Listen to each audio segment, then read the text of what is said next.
حاليا فكينا حجر الساعة تمام. فاحنا دلوقتي هنولف حجر مكان ده لان ده مش موجود عندنا. طبعا هنا الموجب وهنا السالب.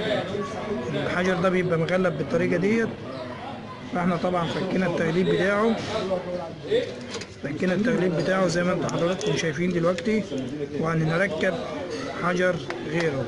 ونلاحظ معانا ان هنا علامة موجب، فالموجب هنا الاحمر الناحية دي الجنب ده. وهنعزل الطرفين دلوقتي.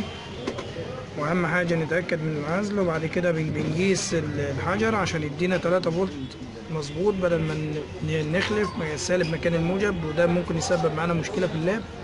انا دلوقتي هنعزل الحجر وبعد كده هنقيس الحجر وبعد كده هنركبه ونجرب ايه الحجر ده التغليف. اهم حاجة نحرص ان احنا نغلف الطرفين عن بعض.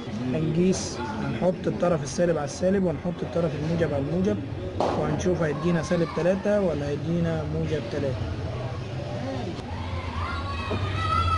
حاليا قدامنا دلوقتي 3 فولت. يبقى احنا كده ظابطين الطرف السالب وظابطين الطرف الموجب. كده يبقى احنا عندنا الحجر كده تمام. نركبه بقى في اللاب وهنظبط وقت وتاريخ ونشوف. كده زي ما احنا قدامكم، زي ما انتم شايفين حضراتكم قدامنا، واحنا كده ركبنا الحجر.